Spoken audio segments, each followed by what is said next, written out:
All right, folks, we're recording. So thank you all for being here. As I mentioned a moment ago, we've got 45 participants today, probably our new high water mark. So thank you all for being here. I'm not sure if it's the content or the fact that I'm doing it at 11 instead of 10, but maybe we'll think about moving this thing to 11 each week to get more participation. But appreciate you being here. Appreciate all the cameras that are on.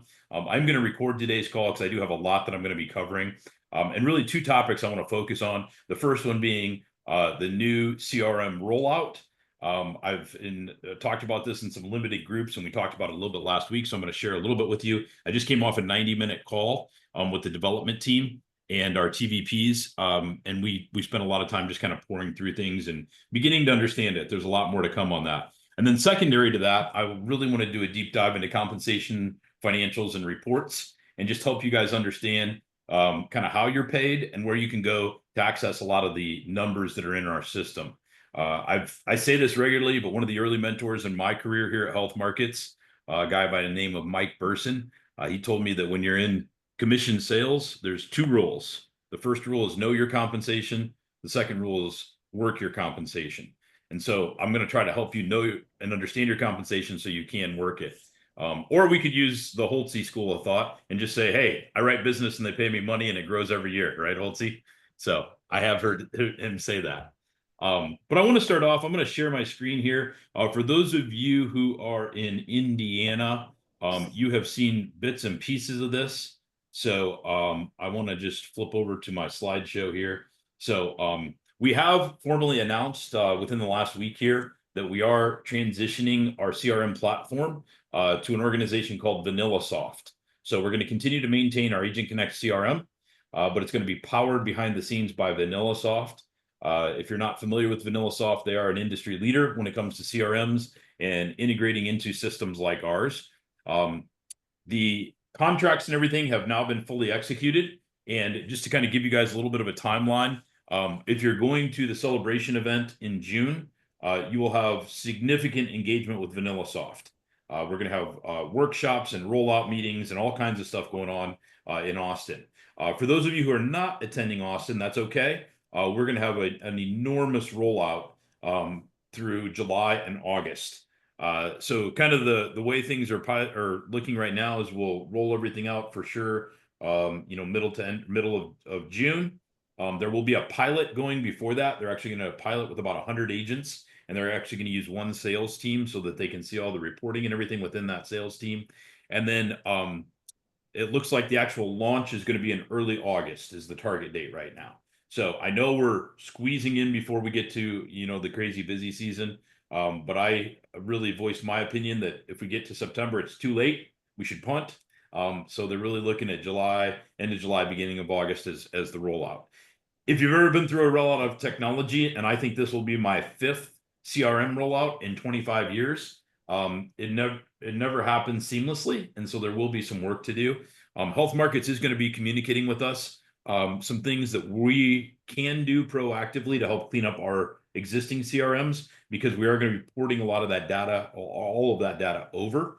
We're not getting rid of any data, but they're working to identify which fields, and past notes and things like that will actually be coming through. So simultaneous to the CRM rollout, we are also greatly enhancing the sub-agent program.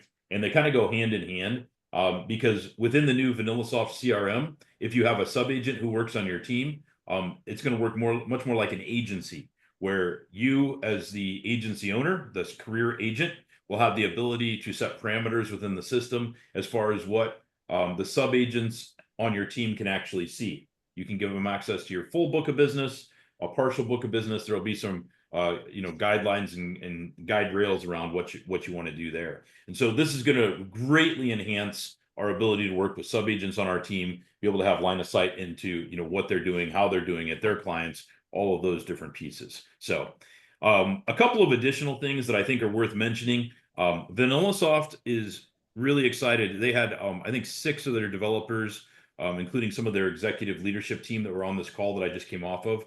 They're super excited to work with us. We are going to be one of the largest organizations that they've ever worked with from a pure number of seats on the platform. The platform will be completely free. Now, we do have some agents who are using third-party platforms out there right now for third-party CRMs, and many of them are paying thousands of dollars a year to have access to those systems. This is not a free system, but I think the standard cost, if you were just to go do it on your own, is base bare minimum about $100 per month. Obviously, because you're in the health markets ecosystem, you're a career agent with health markets, you're going to have full access to that platform and that CRM. It is going to have a lot of traditional core CRM services like we've had, but we're also going to have the ability to dial out through the CRM.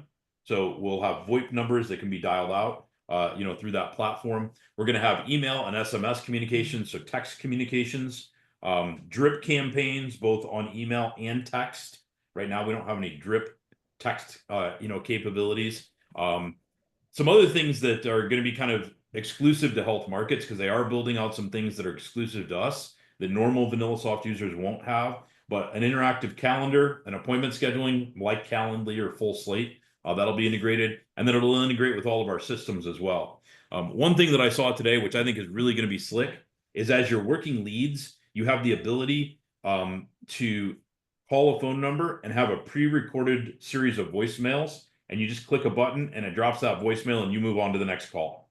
So it will eliminate the need to continually leave the same voicemail over and over and over again. And you'll be able to have the ability, I was just thinking about it from a perspective of, maybe I record even a happy birthday, a voicemail, and I make those calls when it's a client's birthday, and we just drop a voicemail into their systems. It is not the same as ringless voicemail. So there is a platform out there and multiple platforms out there where you can say, I don't want my client's phone to ring. I just want to drop a voicemail into their system for them to listen to at a later date. I don't think legal and compliance has signed off on ringless voicemail. Really what this would look like is you click a button, the system dials out, it goes to voicemail. As soon as they hit beep, you click a button and it drops that voicemail and you're moving on, not having to leave that particular voicemail. It's also really built on an AI platform, as I understand it, where what the system is going to do is it's going to take your next hottest task, whatever that might be, and kind of curate that to the top of the list of things that need to be done. So, for those of us, many of us who have worked off of a to-do list in the past, you may have 40 or 50 things that need to get done in a day, but you're kind of like combing through that, trying to find the most important thing. This AI platform will actually push to the top what are the most important things, kind of based on, how they've communicated. We'll also have the ability to send, emails and then respond to those emails, and all of that will be embedded in the system. So all of your email communications with a client, both sent and received, will be, logged on the activity kind of section under that particular lead. So that'll be pretty slick and pretty cool as well.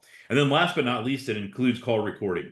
So any calls that you're doing through the platform are going to be automatically recorded and saved to that client's profile so that you can go back and listen to past calls, conversations. If you get an audit and you need to pull a Medicare presentation that you did, you'll have really great access and line of sight into that.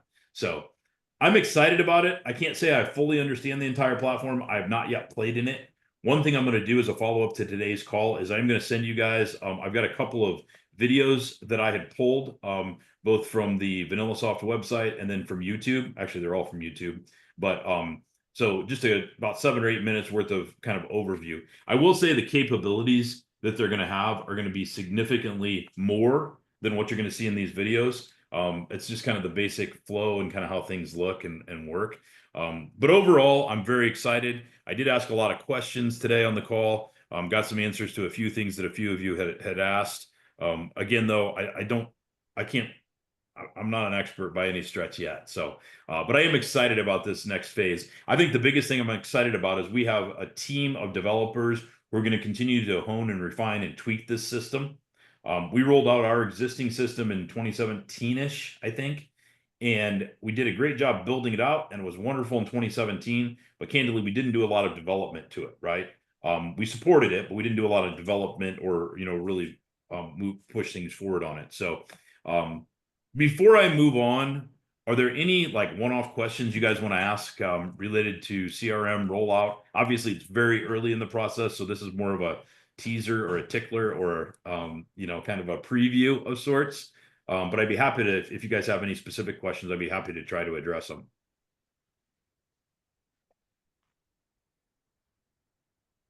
There's nothing in the chat, Silas. Great. So we are going to pivot then into really the content of today's call, which is really the last of the 12 modules that Steve and I have been working through over the last 12 weeks. Cav, I wanted to just tell you thank you. I know you poured a lot into these ATT sessions over the last couple of months, as you always do. I thought you brought some great content. And it is kind of interesting that we're wrapping things up this week with kind of this 12th module. I always like to wrap up though, and I try to do this at least twice a year. This whole idea of, how do we get paid? Where are your financials found? And what are some of the most important reports? And I'll be sending you guys out kind of an overview of things, but I'm going to share my screen with you here very quickly again. And I want to get out of this presentation and jump over. I'd actually prepped a kind of an overview of what we're going to actually work our way through. And so just so you guys are kind of aware of where I'm taking this today and give you a little bit of a game plan and a roadmap, I'll zoom in a little bit here for some of you who might have sight deficiencies. So I want to take you through the agency compensation guidelines. This is a document that is available on the Resource Center for all of you to review. It is a really in-depth overview of definitions, how compensation works within our system. There's just a lot that's there. So I want to take you through that. I want to show you how the weekly spotlight and the contest page actually, what's contained there. We'll look at the commission schedules by carrier. I'm not going to look at every carrier, but we have full line of sight on the Resource Center where you can go to every single carrier that is in your market, and you can go to their carrier page and you can actually see whether you're a tier 1, tier 2, or tier 3 agent, what that commission schedule actually looks like. So you can understand, what's paying highest commissions and things like that. And then last but not least, before we wrap up, I'm going to take you guys through the reports page on the Resource Center, and I'm going to send you out these screenshots. I don't want to insinuate that the reports that I have not highlighted have no value, because they do. But I also think sometimes agents come into this and they're like, oh my goodness, like, where do I even begin, right? From a reports perspective. And so I'm going to walk through the highlighted reports and just give you guys a little bit of a snippet of like why I think it's important, how I use it. All of these reports that I've highlighted, I use, I would say, at least on a weekly basis, if not a daily basis, to kind of manage my practice and my business and see how things are flowing and check on things and things of that sort. So that's kind of where we're headed today. I am going to go over to our Google, and I just want to jump into the Resource Center and first take a moment to look at the funding page here. So I'm clicking on funding, and I'm coming down here under career agents to actually get to our agency guidelines. Now, I would say the vast majority of you on the call are what we refer to as a career agent. Most agents within the organization and within our territory are on the career agent path. Full transparency, we have a secondary path that a few agents have used over the years. I think we've only got a couple of agents in our territory that are on an associate agent contract. Career agent contract is where you're going to gain access to the vast majority of our currencies. This is where you can use the Health Markets brand. You have Health Markets emails. You have full access to our quoting and enrollment platforms and CRM platforms. And every currency that Health Markets brings to the table is built and designed for the career agents that are a part of the team. I've been a career agent for 24 years now. So that's where most of us reside. Just so you know, there is an associate agent contract. What the associate agent contract is really built for is it's built for people who might have an existing agency or existing partnerships in place that they don't want to disturb. On the career agent path, to get access to all of our currencies, agents are required to sell only the products or the products that are in our portfolio only under the Health Markets umbrella, right? So you are a career agent, you're committing to write all business in the lines of business that we represent under that, under that Health Markets umbrella. The associate agent guidelines gives someone access to a lot of our contracts and some of our quoting and enrollment tools, but that's about it. And so we do have a small group of agents in Northwest Indiana that Steve and I have worked with over the years. They primarily sell Medicare. They've been doing Medicare forever.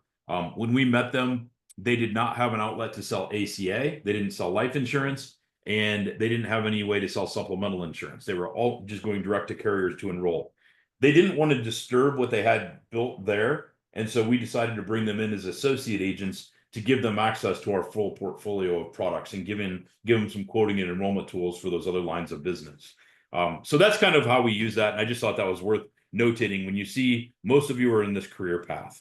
And so if you click on the agency guidelines, this actually pulls up a document, and I think you should read this. This is actually referenced and part of the Health Markets career agent contract that all of us signed when we came on board with Health Markets. The document is not super long, but there is a lot to it. It looks like it's what, 10 pages or so that's in here. And so I'm not going to read it line by line. I'm not going to walk through every single thing that's on here, but I am going to point out a few things. And I'm going to just give you guys some things that you can come back to. So the first thing that it talks about is advancing rules. Most of us are on advance on issue, which means that once a policy is issued, we want to take an advance of 6 to 12 months worth of commissions up front on that. As a new agent, most of you need that, right? We need cash flow to get things going. And when you're being advanced money, that is kind of funny money because it's basically a loan against the future earnings of that policy that you sold. And different policies advance in different ways for different amounts. We'll kind of take a look at that. But most of our agents are advance on issue. So when the policy is issued, that's when you get that advance. And then as the consumer begins to make those monthly premium payments, the commissions that are generated over that first 6 to 12 months, however many months worth of advance you took, get paid back to your account with Health Markets before you start getting back end commissions. So that's where most people end up landing. We do have probably 20 to 25% of our agents, though, that are now advance as earned. It simply means they don't take advances anymore. They have enough commissions rolling in every single week and every single month that it's plenty for them to survive on or thrive on. And so as you get later and later in your career, you do have the ability to dial this back from advance on issue to no advances, or even you can back it down by percentage. Once a month, I have the ability to upgrade or to update your advance reduction with the company. Last month, a few of you had asked me to make adjustments, and I'm sorry. I think it was when I was on spring break and the adjustments did not get made in time. But for those of you who have asked for an adjustment, we can certainly do that. So anytime you have questions about that, I'd reach out to your sales leader and maybe have a discussion with them as well. So when you get down to the second page here, this is the advanced schedule. So it kind of gives you an idea of how that advanced schedule actually works for each line of business that we actually have. So you can see there are certain things like individual ACA health insurance that there's no advance on. Short-term medical, international, and small group insurance also do not have any sort of an advance associated with them. But a lot of things do, like the United Healthcare HBG product, that's a 9-month advance. If you get a short-term policy that's 3 months or more, they'll advance you on that. Aetna Senior Sups are an 8-month advance. A lot of other supplemental partners are 6. You can see that the majority of the business that we write in the supplemental arena is with UH1, and that's a 9-month advance. A lot of life insurance products that we sell, you can see across carriers, many of those are set up to be a 9-month advance. Now, I will point out here that they're a 9-month advance if you set up the payment on an electronic funds transfer. The amount you get advanced is directly tied to the payment method by the consumer. Most carriers don't allow direct payment on a monthly basis anymore, like where they get a bill and write a check and mail it back in. Most carriers don't allow that, and it's simply cost containment. You know, you think about a company like United Healthcare that insures close to 90 million people nationwide. If they had to even take 10 million of those and mail out a bill, collect a check, to have somebody go to the bank every single month, the administrative cost just gets exorbitant. So I would encourage all of you, as you write new business, if you have the ability to set it up on an EFT, that is the single best way to set a client up. It's easiest for them and it's easiest for you. And it is the one that is the most permanent, right? Many of our carriers will take credit card payments as well. But when you look at credit card payments, cards get fraud on them or they expire. I feel like we're constantly chasing people who've put their insurance premium payment on a credit card. So I'd say best practice is to set them up on EFTs whenever possible. And that is also where you're going to get the highest number of months on an advance for any product in our portfolio. So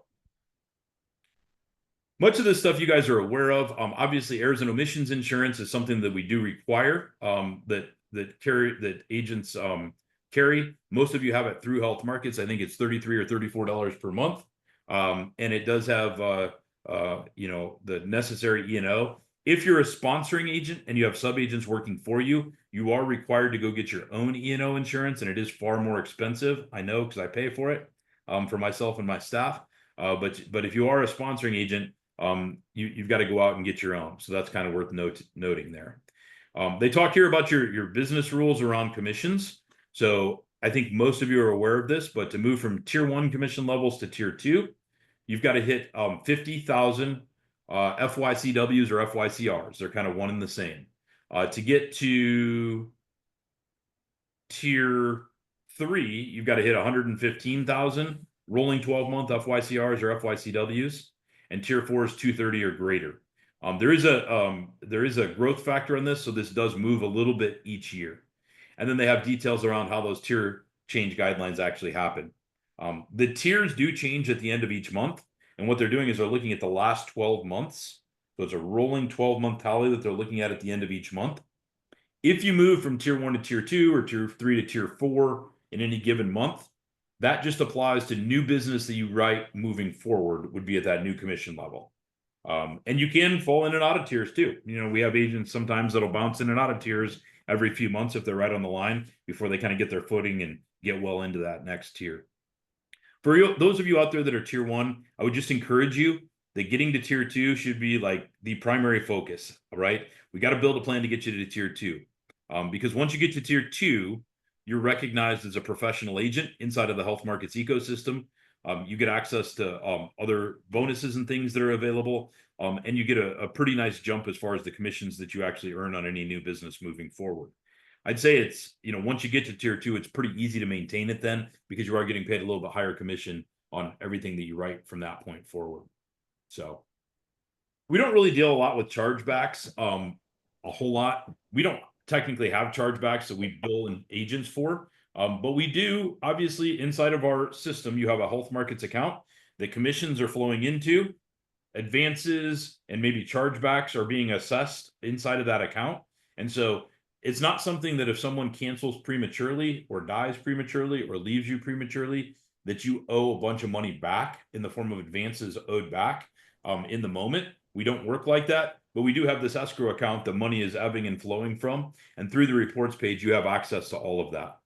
So a lot of us do, travel with the organization. So there's a little bit about that.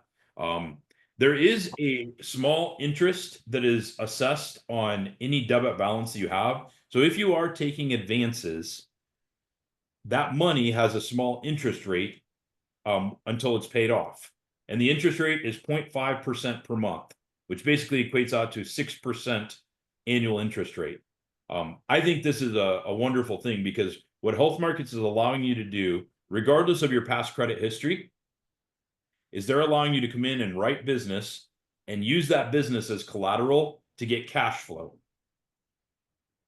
I think it's wonderful for a new agent. I also think it's wonderful for veteran career agents, because there's not a whole lot of places that people can go out and get 6% money right now. Maybe getting a little bit more competitive, but it's actually a decent interest rate to be able to get a business loan against the business that you're actually writing, and then take that money, reinvest it in the business, to continue to grow and scale and figure out how to build the infrastructure you want. So that's worth noting on there. And that any interest that you pay on your account is accounted for on your earnings summary at the end of each year, and it is a business write-off. So you should be turning that in with your taxes to write it off as a business expense, along with your lead contributions and your E&O, the money that you're paying for your E&O system as well. So there is some information in here about the lead programs and how that works. I think you guys understand this, but there's multiple ways that your lead Connect account is actually funded. One way is that the company does give you a bonus. So every time you make a sale, the company puts an additional 3.6% above and beyond what you're paid in commissions into that Lead Connect account for you to spend. They also then allow you to carve off up to $2,000 a month and place it in there of your own money out of your advance or your commission statements.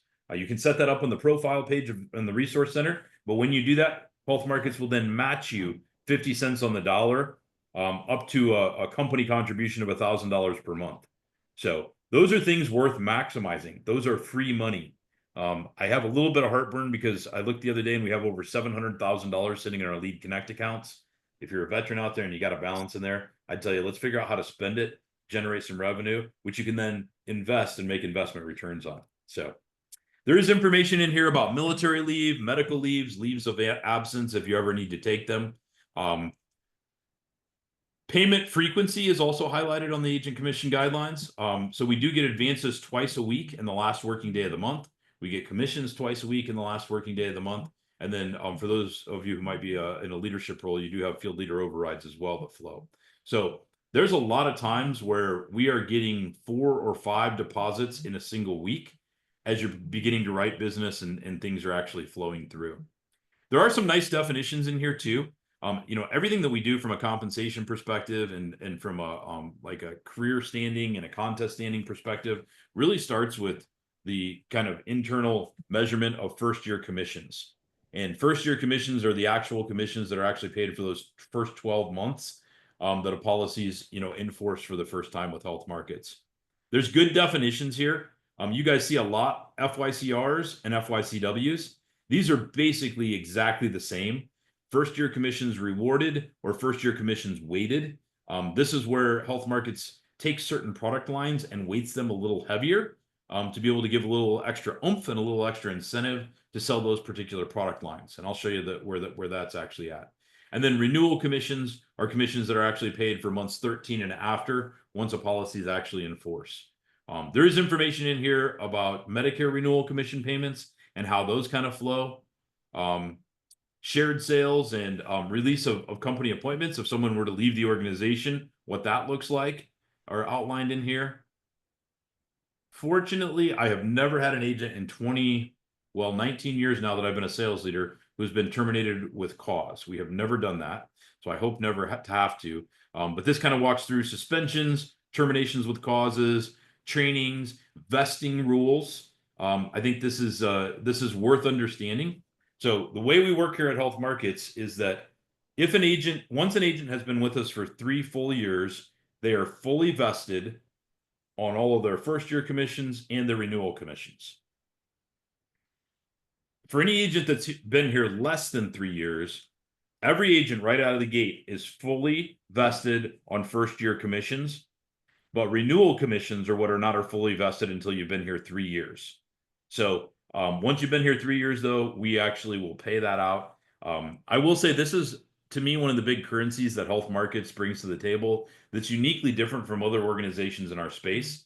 And the big thing is that if you retire, if you resign, if you leave, if you die, if you become disabled, if for any reason you can't continue or choose not to continue your Health Markets career, once you've been with us for 3 years, what we actually do is we take all of that business that's on the books and we flip it over to our house account. And the reason we do that is because for most products that we sell, if you're an agent who retires or dies or becomes disabled or leaves the business, and you don't continue to complete your licensing, your AHIP, your ACA certifications, and then all of your carrier certifications every single year, that revenue stream completely stops. And I've worked with a few agents who have been through this horrific thing at the end of their career where they weren't able or willing to continue to do their licensing and certifications, and they lost everything that they had built. So what Health Markets does is if any of those things happen, we step in, we take over, we maintain the licensing and all the credentials that are necessary to maintain that stream of revenue, even if you're 6 feet under, and then we pay that money out for as long as it's paying to a beneficiary of your choice. So it does give you the ability to continue that revenue stream long term, even after you're dead, and have that payout. So it's a really, really, I think, unique way of allowing agents to continue to maintain that revenue stream well after they decide, or maybe not by their own choice, are actually gone from the business. So that's kind of outlined in here as well.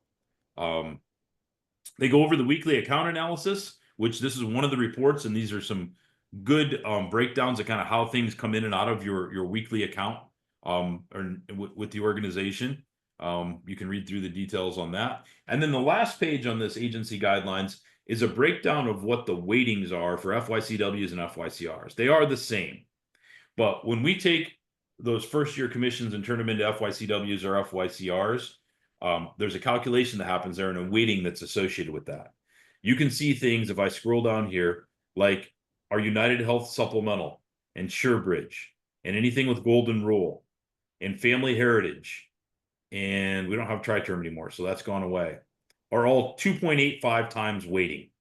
So basically they're taking the first year commissions and multiplying it by 2.85 to come up with the FYCWs or FYCRs that they're going to award you for that particular contract that you sold.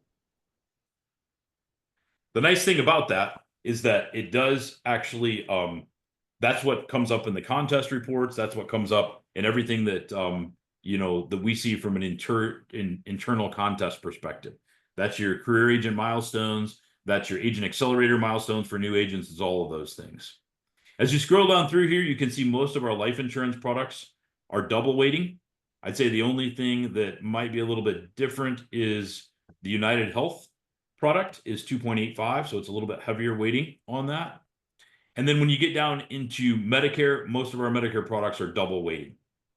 So it's either single, double, or 2.85 times weighting. Those are kind of the three categories that products actually fall into. So I know that was a lot of information. This is readily available to you guys on your resource center under the funding tab. But do you guys have any questions that you'd like to ask specifically about the agency guidelines or anything that I've kind of reviewed up to this point? I'll stop sharing and see if there's any questions. Anything at all, Sandra? You see anything in the chat box? I don't see anything either. So, okay. I'm going to keep rolling then. Make valuable time, make the time valuable that we have together, right?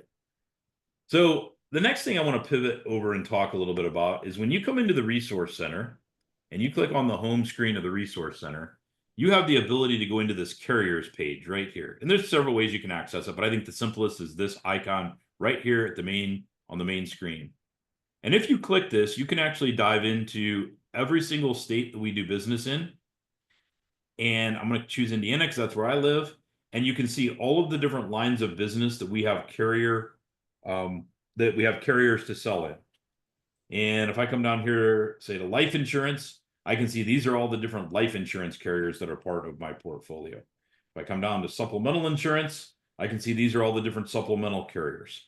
And so when you click on any one of these links, this takes you to what's called the carrier page specific to that state that you clicked on.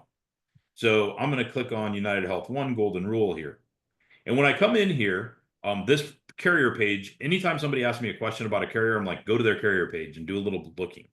Typically, you're going to have carrier announcements. You're going to have carrier links, which will take you right out to the broker portal or whatever type of a broker platform that particular carrier has. There's a document library of a lot of most important types of documents that you might find value in. So there's a lot of information there. And then there's information around how do you get appointed with that particular carrier? How do you get certified? Are there additional certifications that need to be done? There are contacts. How do you quote and apply? But I think one of the most important ones is your commission schedules. And so when you look at this, this is career agents, UH1 products for a 2025 effective date. So when I click on this, and every carrier has this availability in the platform, so you guys can come in and look at this. And I know it's very tiny print. I'll try to zoom in a little bit and just kind of show you how this works. So let's find I'm just scrolling here. Let's find something I want to talk about. So, well, here's our DentalWise Max, right? So most states are here. So DentalWise Max, ages 18 to 64. You guys can then scroll across and you can see what the commission thresholds are. And I'll go up to the top here so you can see what I'm looking at.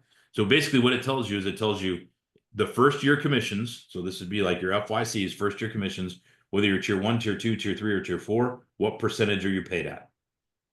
So, if someone was a tier 1 agent and they sold whatever this top product is and they get a 27.13%, and they sold a policy that was $100 a month, they would make $27.13 in first year commissions per month every time that client makes a premium payment.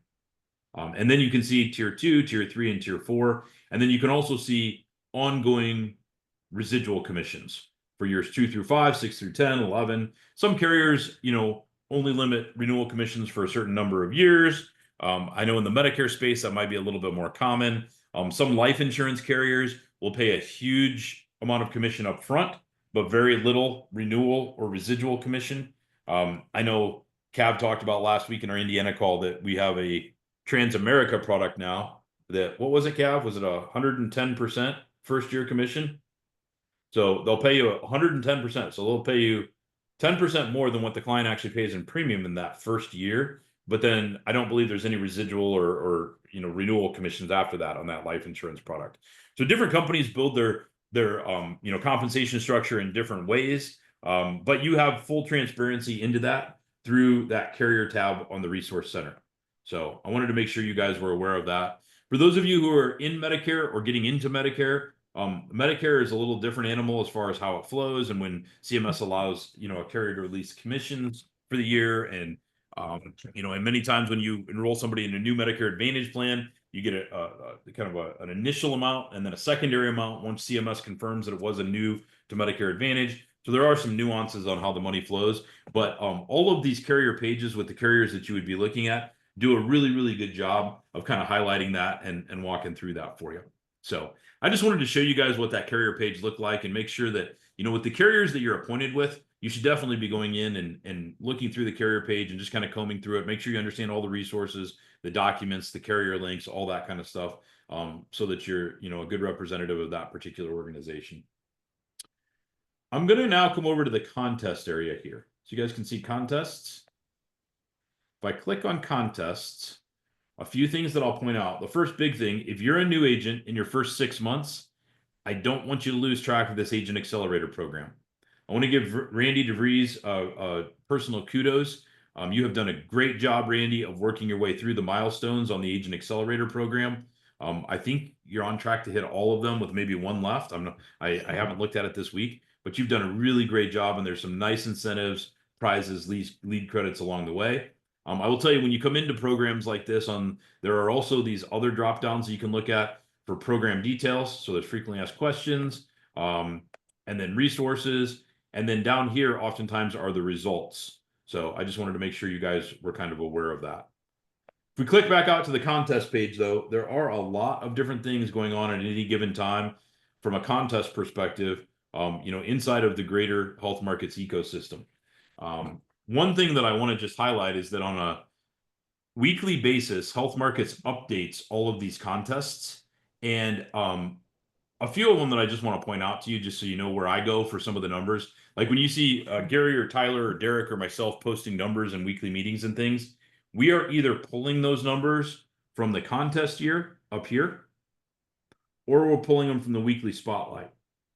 One thing I really like about the weekly spotlight is that you can actually come into the weekly spotlight and you can look at line of business. So whatever line of business you want to look at, if you want to look specifically at Medicare or life insurance or see where you rank, you can break it out, or you can look at total production.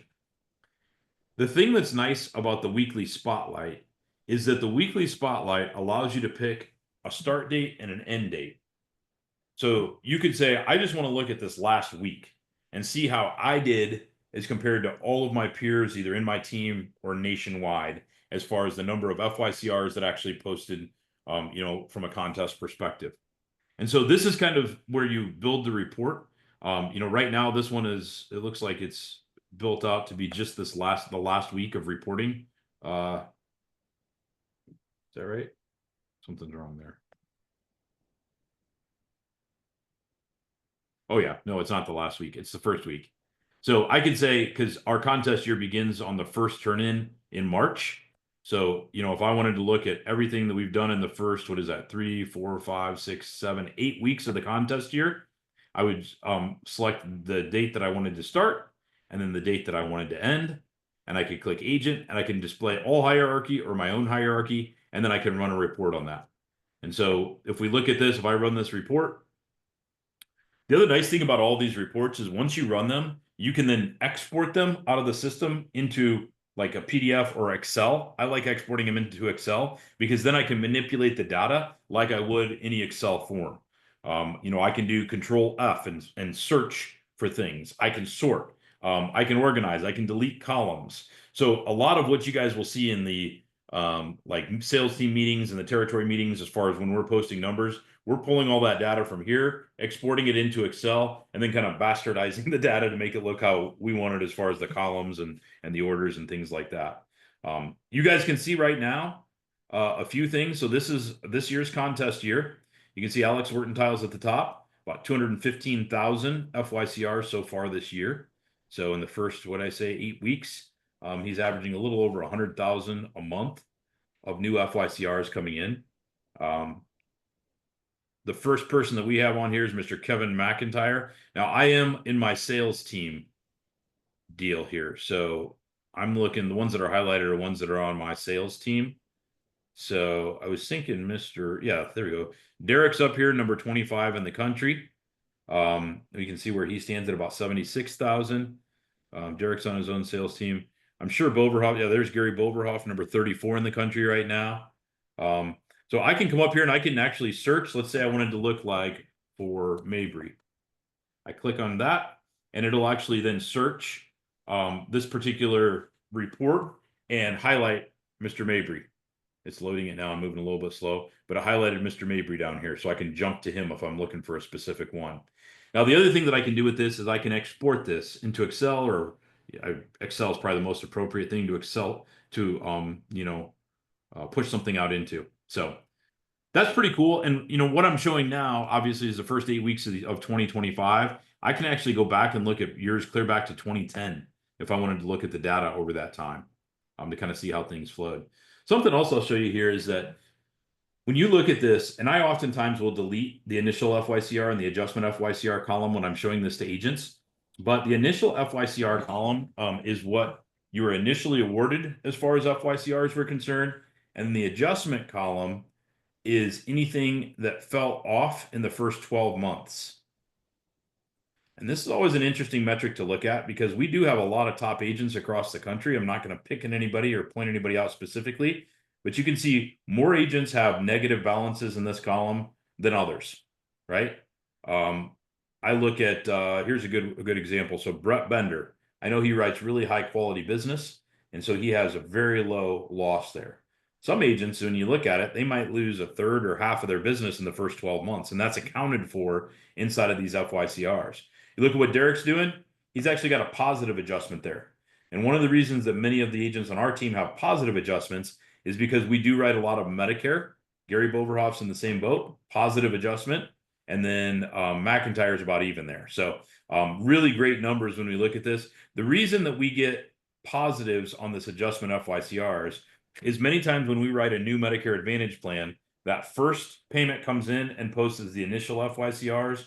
And then 4 weeks later, CMS approves the second payment, and that second payment comes in. Well, that policy was already in the system, and it generated FYCRs, but then they kind of do an amendment to it through the adjustment FYCRs and upgrade that. You also can lose them. I mean, if you sell a big life insurance case and 3 months and you get awarded the FYCRs for it, they're predicting that it's going to stay in the books for at least 12 months, but it falls away. That's a problem. And so that'll come off as a negative against your FYCRs. So I do like this because it really rewards agents for quality and for keeping business on the books for at least that first 12 months. Now, none of these FYCRs or FYCWs take into account renewal commissions. We're just using this as kind of the front end measurement. So that's the weekly spotlight that you can go to, which is kind of nice. I also wanted to show you,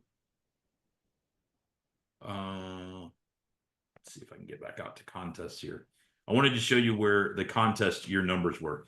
I will mention that Health Markets updates all of their reports and everything usually throughout the day on Tuesday. And so usually Tuesday night or Wednesday morning, I trust the numbers. I trust that the numbers are final and that everything's accumulated and accounted for inside of the system. And so that's one thing that if you look at it, a lot of times agents will look at something on Monday and they're like, well, it seems like everything's not there. Well, it's going to update on Tuesday, and that's the last 7 days worth of commissions that have come into the agency that we're updating every single Tuesday. So I'd wait till Tuesday afternoon or evening to kind of see that. Last thing I want to show you here is the contest year. So this actually allows you, when you come into the contest year, first of all, to understand what does our internal health markets contest year look like? What categories are actually recognized? One of the big categories that we recognize is the top 175 personal producers every single year with a minimum of 250,000 FYCRs. Those agents typically get an invitation to our celebration event. Last year, that celebration was on the Amalfi Coast in Italy. This year, it's going to be in Austin, Texas. We've had this kind of cadence of international and then domestic, international, domestic, year in and year out. Obviously, when we go international, the top 175 always make it, but it's kind of a smaller group above and beyond that. When we go domestic, like we will in June for Austin, we have a lot of agents. I think we probably have close to 20 agents from our territory. They're going to be going to that with spouses or guests, and it'll be a great event. So this kind of walks through, though, what you have to do to qualify each year. We do have a career production here, so you can look at, on a personal basis, where do you stand? How much total business have you written throughout the course of your career as compared to your peers? We have line of business for this year. So these are the 5 major lines of business. And then total production down here is where you can actually see the total FYCRs for all lines of business. And, you can choose agent and all hierarchy and click on request report, and it generates that same type of report that you can then export out. So we have a lot of agents that go in and look at these this data weekly because they are chasing someone or something or trying to do something special. And it's a way that you can measure yourself against the goals that you've actually set, both from a production, but also an income perspective as well. So with the time that we have left, I want to spend the rest of our time on the reports page. Now, there's a couple of ways that you can get to the reports page. One is to go through funding, and right here is your reports. This is also available on the main page of the Resource Center. So if you come back to the main page here, you'll be able to see that reports icon right up at the top of the page next to your carriers. It's probably, carriers in this are probably the 2 most important, well, Health Markets thinks they are because they're right at the top. So we're going to click on the reports page. Now, this reports page has a lot of information on it.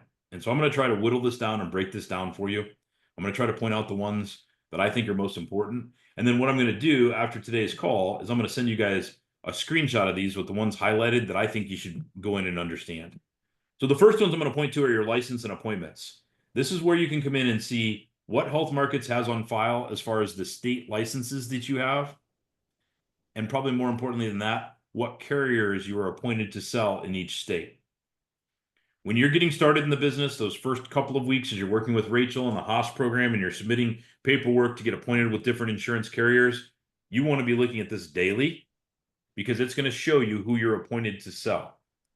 And whoever is on this list will then trigger your access to the quoting and enrollment platforms for those particular carriers. If you go into your Quote Connect and there's nothing there, it's because you're not yet appointed. I would mention for brand new agents on the call and anybody else really, as you're getting appointed with new carriers, carriers don't always send us that information. Oftentimes they send it only to you. And so anytime you get an email from a carrier saying you're newly appointed with a new carrier or maybe in a new state, make sure you send that to Rachel because Rachel will send that to our licensing team and they'll make sure that they get this agent appointments updated. I think it'd be a good best practice for everybody to go look at this agent appointments and just go through the states that you're licensed in and make sure that the carriers you're intending to be appointed with are showing up there as appointed. This is also a place where you can go to get the your ID number with each carrier. Different carriers have different codes that they assign to you that are different from your A number with Health Markets. Some carriers use your NPN, which is your national producer number.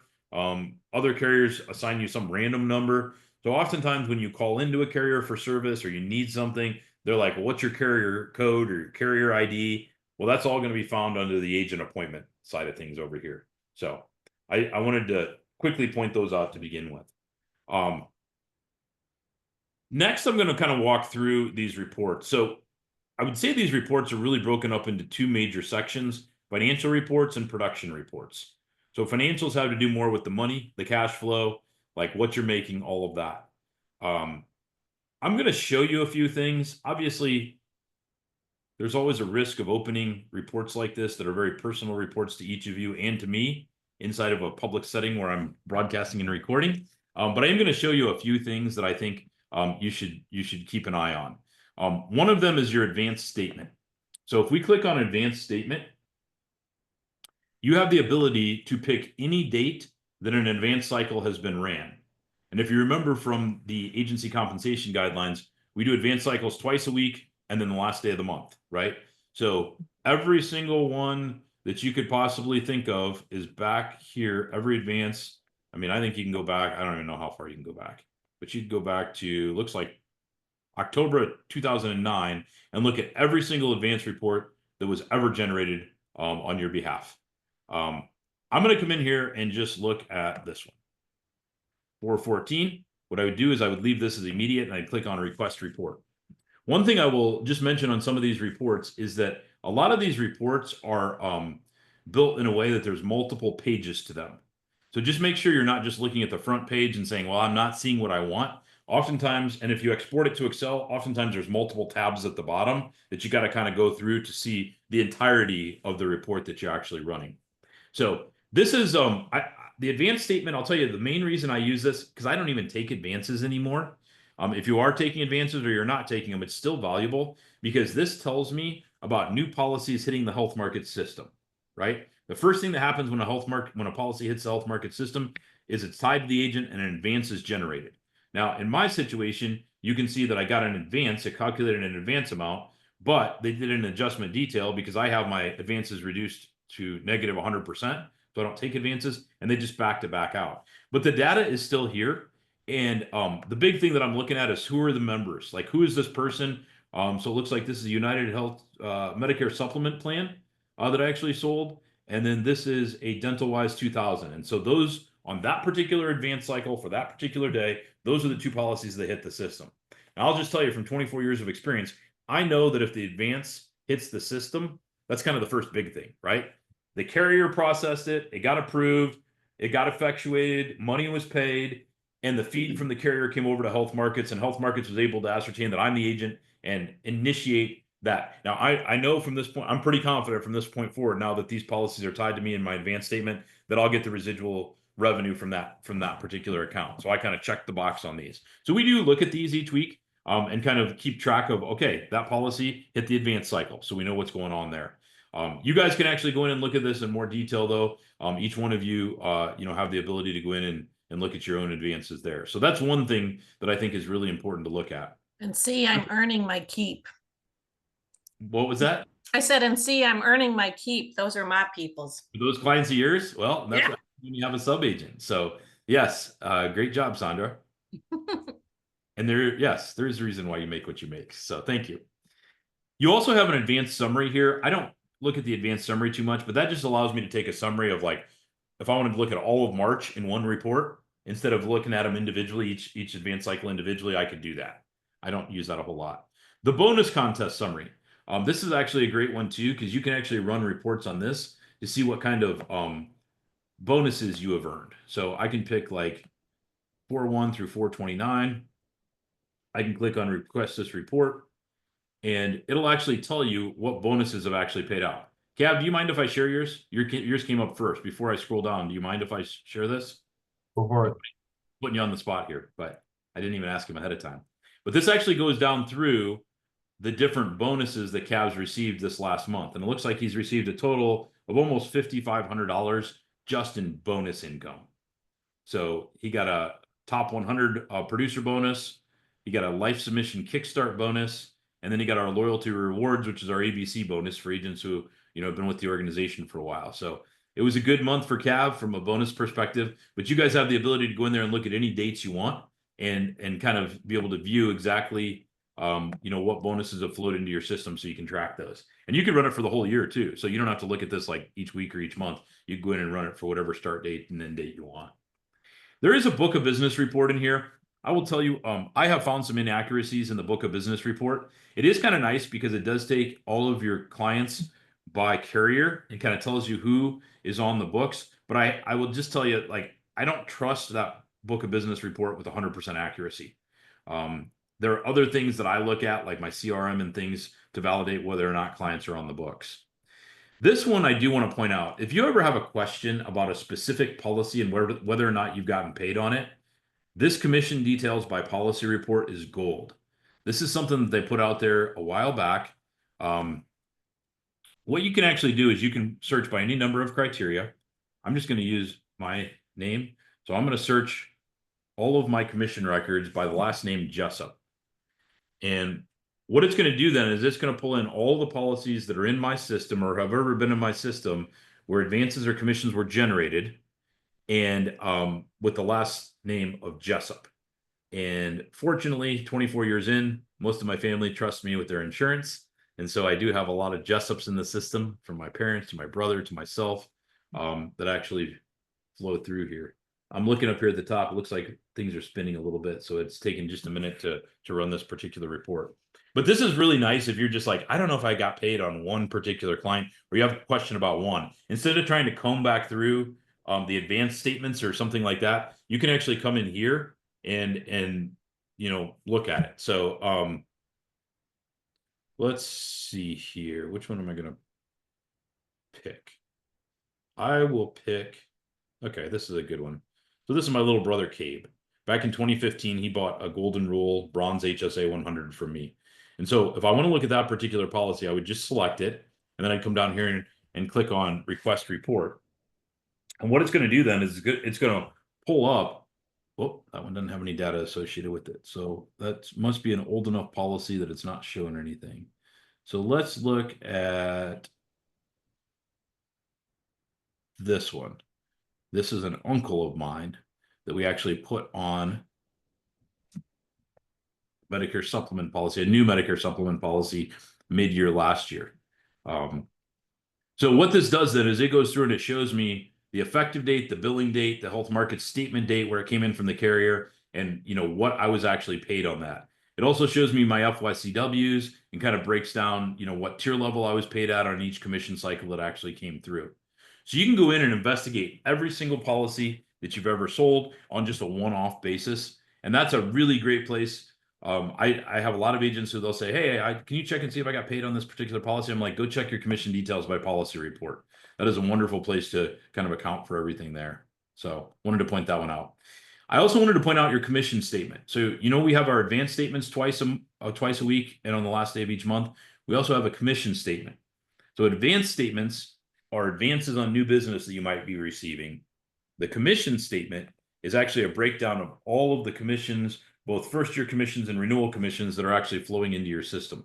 And again, you can pick a date, a specific date that you want to run it for. And this one is a big enough report that you can't run an immediate report. It doesn't let you do that. So you have to deliver to my reports. So as I click on this and deliver to my reports, what it's doing is it takes a little bit longer to run this particular report. You can see it's showing as processing right here. So that's the most recent one that I just tried to run. I have the ability to sit here and pound the refresh my reports button until it shows that it's ready. Now that it's ready, I can actually open it up. And same format, I can actually, when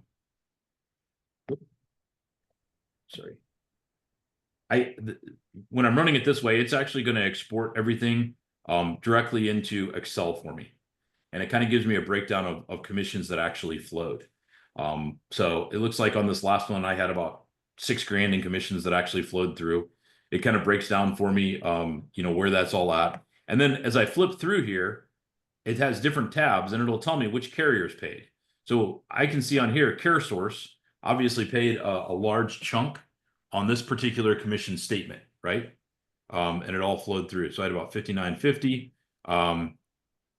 You also have a tab here where it lists out every single client that you got paid a commission on and what the exact commission amount was on those for that particular cycle. And then on the fifth one, there's nothing here for me now, but this is any adjustment details. So it's good to start looking at these and pouring through these and understanding how those commission statements actually work, because that is that commission statement information is truly information that you're going to be 1099'd on when it's all said and done. The advances are not taxable income because they're a loan against the future earnings of a contract. So you don't pay taxes on advances, but you do pay taxes on commissions once it generates an actual commission.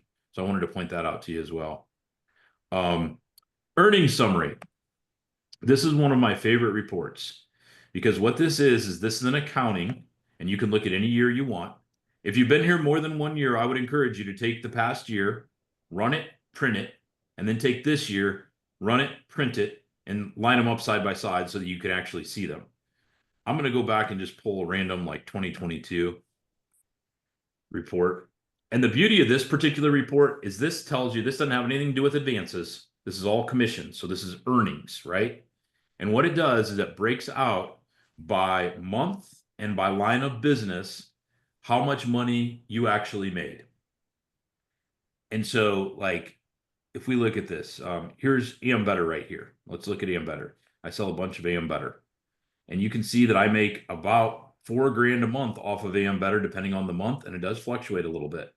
You'll also see things like these anomalies. So what I can see here is in the month of June, Ambetter's commissions did not get processed by the end of the month.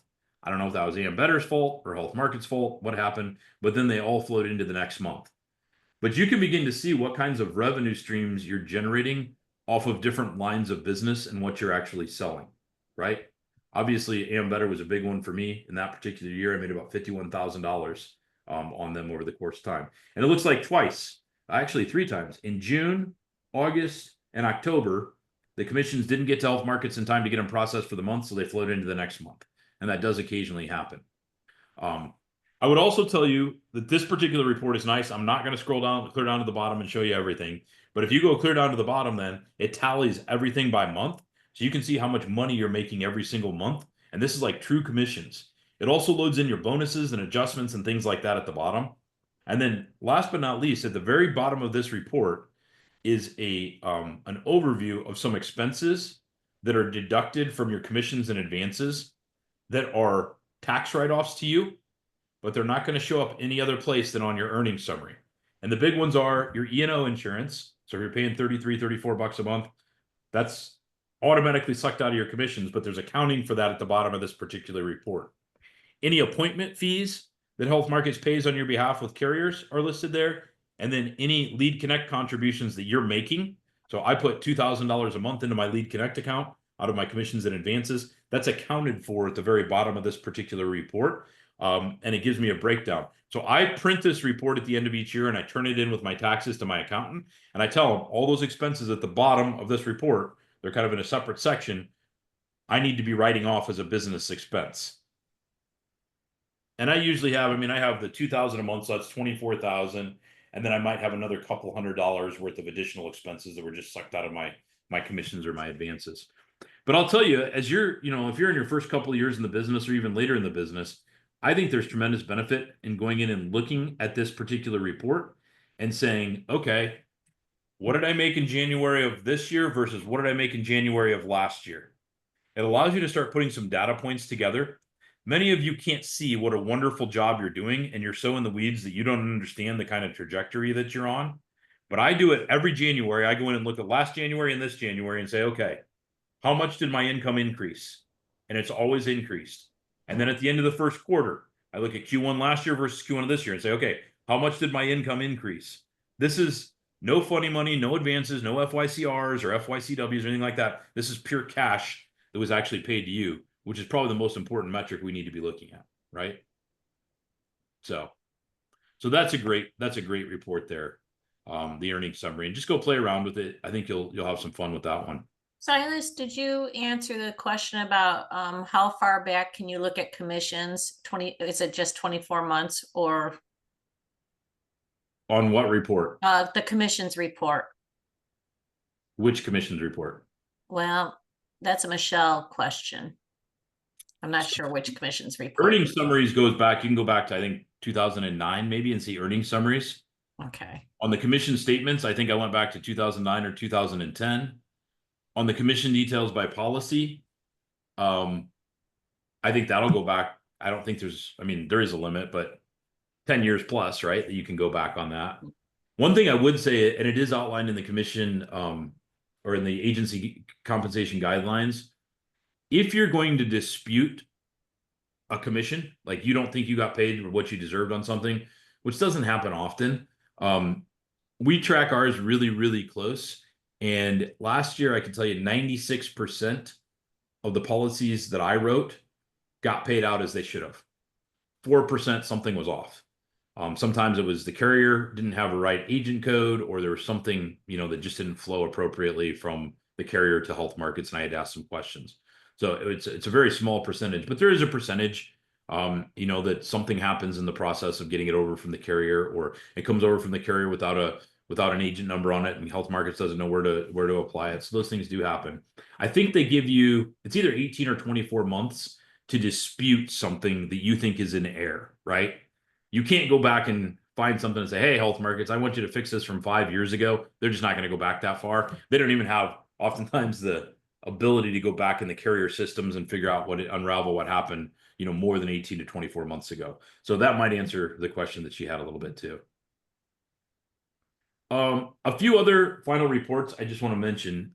Down here under production reports, I really like this agent production report. And this is a big report when I run it because the whole team gets put on it. But you can pick and choose what weeks you want to look at.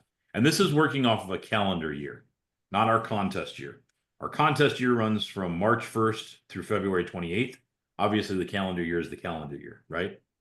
And so this allows me to go in and say, okay, I want to look at the last 17 weeks worth of data. And I'll see if it'll pull it up here for me. It's a big, big report because all of my sales team is in it. The thing that I like about this, though, is this particular production report will tell me a few things. It'll tell me how many total policies I sold during that time. It'll tell me what the first year commissions were on those. It'll break them out by category, so I can see how many health, how many Medicare, how many subs, how many life. So by line of business, it breaks out the number of apps. And then last but not least is I can expand it and see every single client that makes up whatever's in that particular report. So the names of the clients and what carriers and products they were actually with, and what FYCs I got.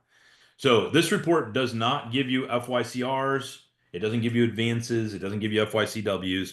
It's really just policy count, FYCs, and then the names of the clients that are a part of that particular report.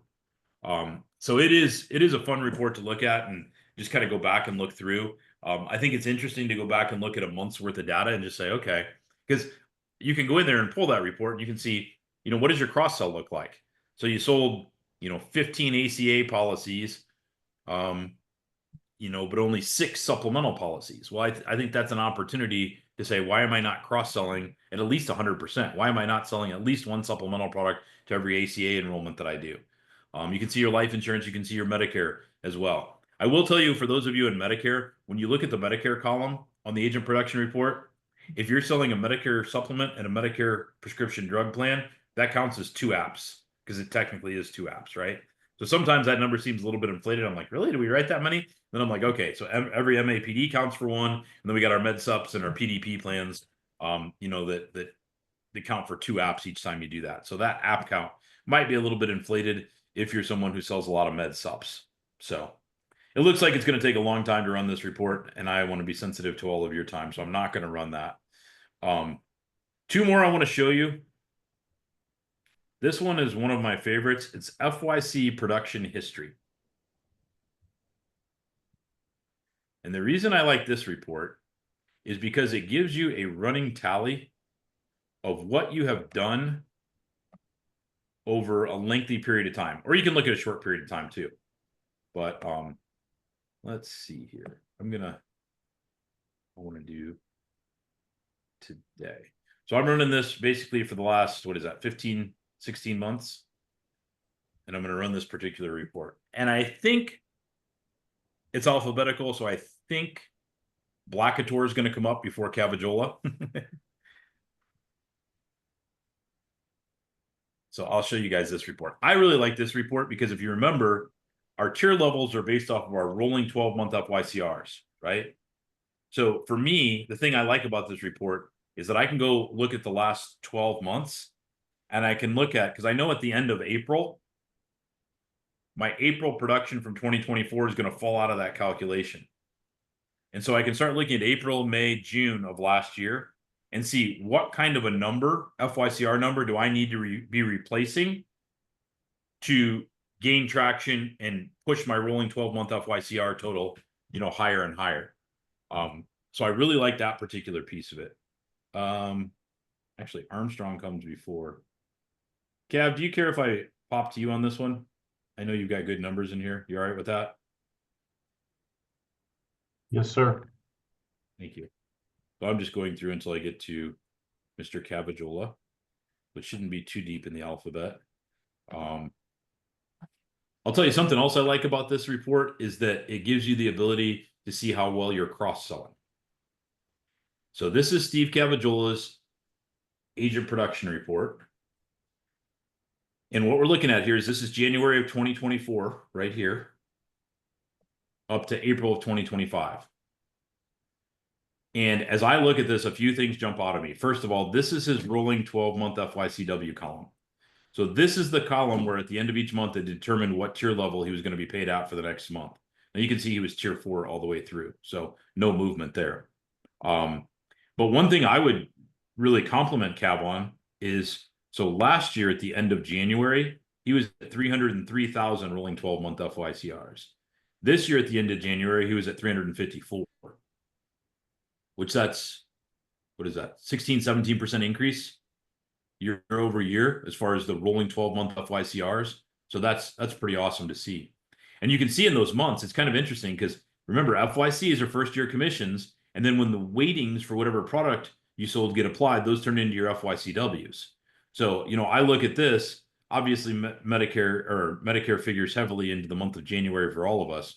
But, Cav's FYCWs were a little more than double what his actual FYCs were, which is a good thing to see. Here this month or this year, looks like they weren't quite double, but still huge, huge numbers, right? Now, the thing that I would be looking at here if I was Cav is I'd say, okay, I know 18,000 at the end of this month, 18,000 are going to roll out of this, right? So I'm going to lose 18,000. So hopefully, well, it looks like he's already at 20,000. So he's above where he was last year. So that's positive growth. So that's a good thing. But you look over these next couple of months, Cav, next month you've got to replace 15,000, the next month 14,000, then 19,000, and then you can skate a little bit in August and September because you don't have to replace a whole lot to keep where you're at. But it does somewhat show, some of us take time off in the summer months. I know oftentimes my July is my crummiest month every single year just because I'm taking time off and spending time with my kids and my family, which is okay too. But that's really what I'm looking at here is the current month FYCs, FYCWs, and then the rolling 12 it gives you here. And you can pull this. I mean, we've got, 2 days left in the month. So there will probably be one more commission cycle that'll come through. So Cav will probably jump by whatever the last commission cycle is, which will, jump these April numbers. And then when we hit 5/1, these numbers will lock in and a new line item will show up there at the top. So anything you want to share about that, Cav? Consistency is the key. It is. It is. And So- you get the FYCRs from Subs and Life. But you gotta get that in there. Yep. Subs and Life. You're exactly right. All right. Last report I'm going to show you, and then I'm done. I know this has been a marathon. Lots of data. And Well, data drives dollars. Nice. I like that. So PID, a lot of people ask me what PID stands for. That's pending, issued, and declined. PID, pending, issued, and declined. And so you have a PID report down here that you can dive into. I should probably dive into it more than what I actually do. But you don't have to put anything in here as far as, I mean, you can pick a lot of criteria, or you can just, request your report. And this is something worth watching because as policies fall off the books or they're newly issued, I'm not so worried about them issued or pending. Most of our policies, like if we write them, this used to be a bigger deal back in the day when everything was underwritten, right? Because we'd write a piece of business and it may or may not get approved. It may or may not get effectuated. It may or may not be accepted by the, by the consumer. Today, it's much easier because we write the business and most of it lands, right? And sticks. I think probably where this report becomes more important is things that are falling off and you're losing. So it does break down. Boy, some blast from the past on here. So, but it gives you a kind of a breakdown of what policies are actually falling off, These are some agents that were in my hierarchy in the past. You know, this is a critical illness policy that was termed after issue, lapsed for non-payment. This is a disability policy, and I actually talked to this client. We moved them to some different products. This gentleman here passed away, terminated due to death. So as those feeds are coming in from the carriers, these are actually coming in and being updated in here for you. So it's just another data point where you can actually go in and see, you know, if somebody canceled, why they canceled, maybe follow up with them, make sure it's a legitimate cancellation, you know, whatever it might be. So that pending issued and declined report is wonderful as well. So there is a lot here, guys. I know there is. What I'm going to do is I'm going to share this particular report with you, or this particular page with you, because it's kind of a recap of what we went through, so you guys can go find it. And I actually put some mapping on here on how to get to a lot of this kind of stuff. And then what I did is I highlighted the different reports that I actually went through, so that you can go back and pull those reports and just begin to kind of pour through them and be a student of your business. I go back to the reality that when you're in a commission sales position, the two rules are know your comp and work your comp, right? Cav is doing a great job of putting some great content out there. I know he talked to our Indiana team, and I think he'll be talking to the Michigan team here soon about some life insurance products. You know, you think about it, if you're selling a life insurance product that has, you know, an 80, 90, 100, 110% commission, and it's double weighted or 2.85 times weighted, a couple of those sales can get you to 10,000 FYCRs, or over that next hump to 50,000, whatever it might be. So those are kind of the two things you want to think about. Obviously, first, doing what's right for the client, but secondary to that, what products are going to pay you the highest commissions, and which products are in the line of business that are the most heavily weighted, because that's going to get you to that next tier level. That's going to get you the higher compensation on additional new sales. That's going to do a lot of things. For those of you that are new on the call, I will tell you, you know, it's kind of a dirty term in our world for somebody to just be an enroller. If you're just enrolling people in health insurance and or Medicare, are you doing them a service? Yeah, you are. But I think you're also doing them a disservice, because you're not helping them self-identify the other needs that they might have. You're not cross-selling into other products. You're not helping people understand the gaps and holes. You're not helping them understand what drives medical bankruptcy. You're not helping them understand what kind of protection they need if that main breadwinner doesn't come home. So this is where, you know, over the last 12 weeks, we've worked really, really hard to teach and train you guys on how do we generate leads. 3 channels they come through. We got referrals, personally developed leads, and then through health markets, right? Those are the 3 channels that leads come through. And you have control over referrals and personally developed leads. And so what are you doing daily? What is part of your daily cookbook, as our Sandler trainer would say, that's going to get you to the numbers you want on those types of things. And then when you engage with the consumer, what does it look like? We took you through the 2-step approach, where it all starts with working the phones, completing a fact finder, and then doing a protection for life positioning statement and delivering the solution. And then once you've executed that solution and you've enrolled the client, what does that policy review look like? What are other products that you can go back with, like larger amounts of life insurance? We talked about long-term care insurance solutions and disability insurance solutions. I really feel like this platform and this portfolio will allow you to develop long-term relationships with the clients that you serve, and in many situations go back to them again and again and again, not only to help them, but to better protect them and to sell more product and drive more revenue for yourself and your family. So I just encourage you, embrace what we've talked through. I will be sending out a full recording of the last 12 modules. I sent out most of them, I think 10 of them already, that you guys can begin reviewing. I'd say in your free time while you're traveling. Don't do this during like business hours, right? But if you're traveling, it's not bad to have one of those running. If you happen to be, you know, mowing the lawn or something like that, all of these are accessible by clicking on a link on your phone. So grab a nice headset, throw it on, and while you're doing some of those things, working out in the morning, whatever it might be, we have great content that you can continue to pour into your mind and help you be more and more successful. So Sandra, Cav, McIntyre, any other tier 4 agents on the call? You guys got anything else you want to share, or anything that I missed? Nothing else. There's just so much information, but I think Michelle did say that this was a much better overview than what they got from corporate. So this was good. Stacy, I see Stacy on here. Stacy's, I don't know. Were you here before Cav or after Cav? I don't know which one of you is older in the business. Me. Cav's the oldest. Yep, Cad's the Yes. oldest. Stacy's still a puppy. I mean, come on. Yeah. Well, dang it, I am. But you're doing some cool things from a storefront to assistants to sub agents. You're really scaling your practice crazy right now, which is awesome. Awesome to see. So, McIntyre, you got anything to add for the good of the group? That's unlike you. Nothing to say. I just gotta say, Sam Letcher is starting to look a lot like Justin. Sam's starting to look like Justin. Oh, there he is. Okay. Oh, who's in there with him? Oh, that's Tyler Clifton. Works with Yeah. Zach Spalding, All right. trying to keep Zach on the straight and narrow. Well, hey guys, I appreciate y'all being on today.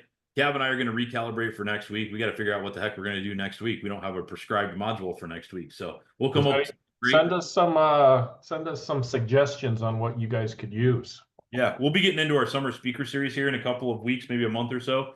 But if there's like one-off things you guys want us to address, you're like, hey, take this topic and run with it for an hour. I've got plenty of people that'd be willing to chime in and give their 2 cents on any number of topics. So please email me if you have suggestions for ADT over the next couple of weeks.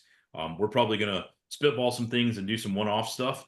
We're also going to have some VanillaSoft training and stuff that we're going to need to do. So we'll probably incorporate that into some of our sessions. Ultimately, I just want to deliver pertinent content that can help you guys be more successful in what you do. So keep up the great work. I hope everybody has a great week. Enjoy the weather, and we will see you next week at 10 o'clock. We'll be back at 10 o'clock next week. So take care, everybody. Holy cow, you guys got a room full there, Letchers. See Tony and Zach, the whole crew. Good Lord. Bye, All right. guys. After McIntyre, Yeah, Matt, I know. they're seeing who can have the biggest room. It's like a competition now. Who's going to have more agents on the call, right? That's good.